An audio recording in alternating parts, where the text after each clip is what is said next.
Yo, what's going on, guys? Welcome back to the 3 Points Podcast. I'm your host, Luke, and today we're going to be covering the Chelsea vs Newcastle game that happened 2 days ago, and we're also going to be touching up about Tuchel's plans for the season, where he wants to take us into next season, and all the above. So if you do like Chelsea content or even Arsenal content, please make sure you hit that subscribe button.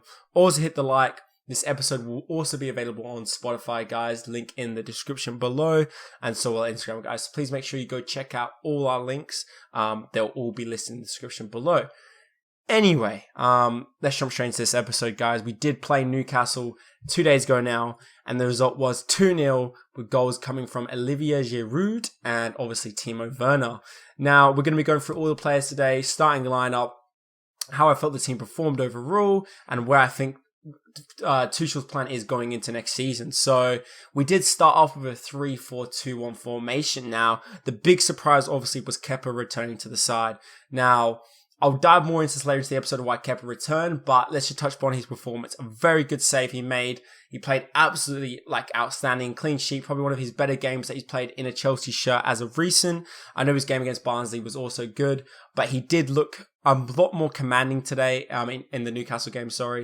He looks more commanding, more comfortable, constantly looking and constantly talking to the defence and sorting them out, which is something that we don't really see from Kepa too much. I feel like when you watch Chelsea play, especially when Kepa's in goal, we do look a bit delusional at the back, a bit confused, not really sure where to go, and there's not enough structure. Now, if we dive into more deeply of why Kepa started, there's a lot behind it. I think Tuchel's main plan with this squad is to build a team unity where everyone is fighting for that position, but they also are fighting for each other and are supporting each other. Now, if you watch any of the Chelsea training videos, you would evidently see this. I mean, week in, week out, Timo Werner, before he scored his beautiful goal today, was getting applauded at training for any little simple thing he did, even if it was a good pass, a good goal. Pretty much the whole squad right now is looking good. They're looking like they want to build each other up and ride for each other and kind of just go the whole way. And I think Tuchel's plan is to bring Kepa almost to make him look good.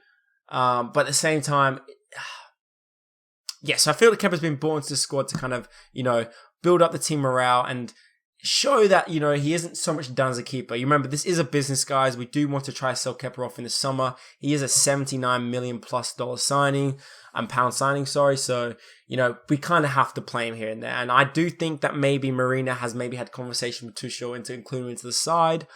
But I also think it's also a plan from Tuchel to bring Kepa back in so we can build, like I said, as a side and continue to move forward. Now, if we're moving on to the likes of Azpilicueta, Christian and Rudiger, I think they all played solid. I think Christensen, after the Thiago Silva injury, has performed amazing. I think he's slotting into the side so comfortably, looking like his best under the Conte's era. He's returning back to that form. We have the likes of Antonio Rudiger as well. He's been playing super well under Tuchel, looking very comfortable, very confident at the back, heading the ball, clearing the ball, playing out from the back, just looks super comfortable. Now, we all know Azpilicueta has been one of our best defenders in Chelsea history in recent times. He's a leader first and foremost. He's a role model, and quite literally the guy rides and dies for the team. He'll do anything for this team to win, and that's something you want from your captain, and something that you want in your squad in general. He shows the younger players how to do it. He shows what kind of determination you need, and that's something that we've been missing for a while in terms of it's not been highlighted as much. Mason Mount obviously is coming to the side and created that as well, but that winning atmosphere Azpilicueta always seems to have about him, just it makes you watching him very comfortable and confident. And I think that going forward, I don't really see the issue with playing Azpilicueta. I know Reece James is a better wing back in terms of where he can go in the future, but I do like Aspi at the moment. I think he hasn't put a foot wrong. He does get outpaced sometimes by the likes of Maximin and other wingers that we do come across in the league. But I feel like he does offer a bit more support than sometimes Reece James does defensively. But we will move on. Antonio Rudiger, moving on to him, guys.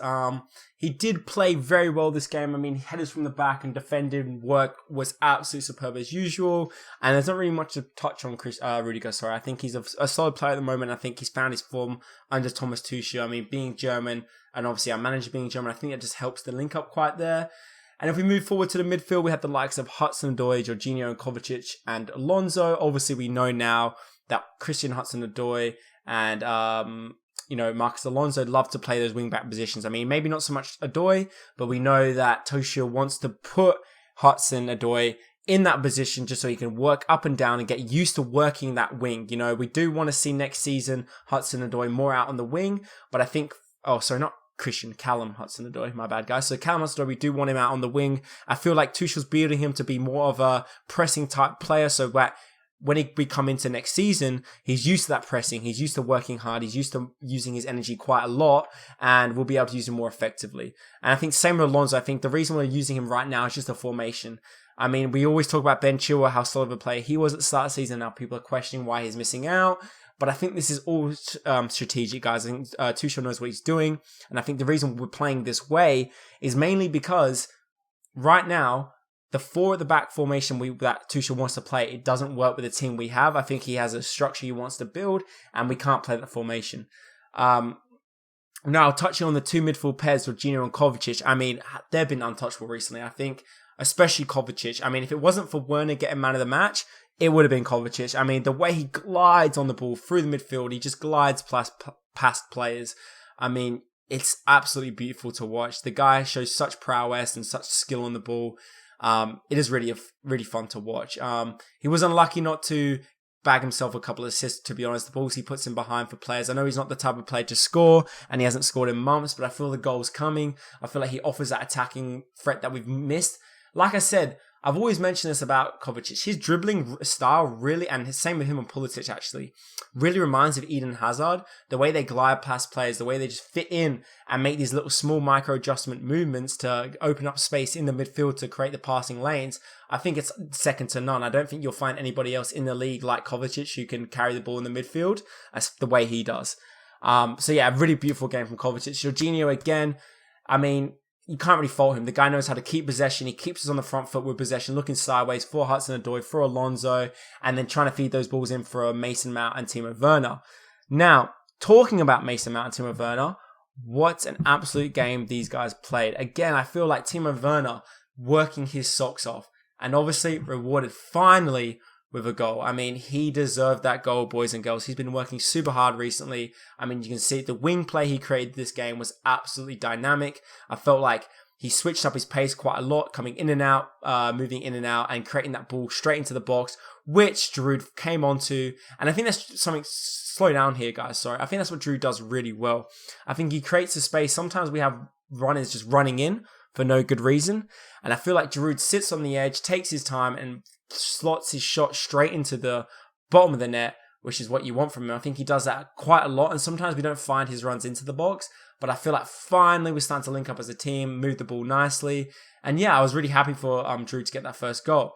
Now, Timo Werner obviously got his goal, coming again from the same instance, making those back run into the post, he nearly missed it, but great finish in the end, coming on, getting the goal, and looking good. I mean, created the assist, created the goal.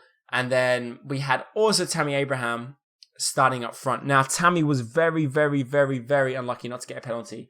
As we saw, defo penalty. I mean, the refs come and defended him, defended the defender and said that he was playing more so, wasn't playing the ball. So pretty much what they're explaining is, guys, that Timo went looking for the challenge. He didn't play the ball.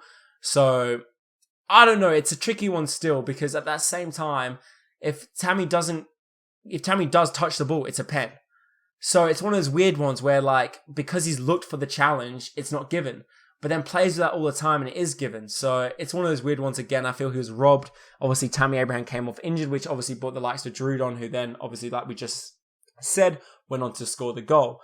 Now, overall, what do I think of the performance? I felt it was quite good. I felt like Werner could have been a bit more direct, a bit more clinical. I feel like he's one of those strikers, like I said previously in the episodes, he needs a lot of chances. He needs 3, 4, 5 chances in a game to get that goal. I mean, we saw in this game again, nearly chipped the keeper with a beautiful lofted ball.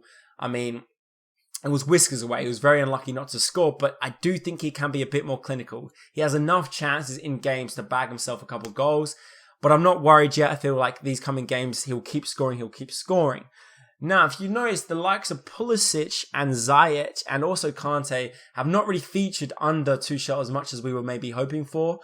But I think this is strategic. Now, I'm going to explain more. I mean, I did explain it kind of through when I was talking about Kepa and the likes of Aspilicueta.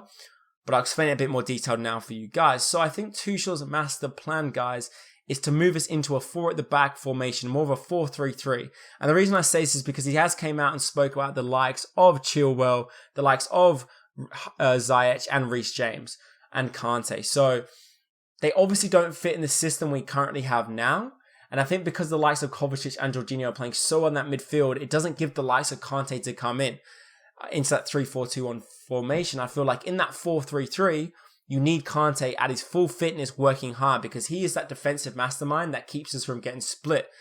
Now, this explains why Lampard tried putting in a last-minute signing for Partey from Arsenal and also tried getting Declan Rice so much because in that 4-3-3 formation we were playing under Lampard, we need a person to hold that.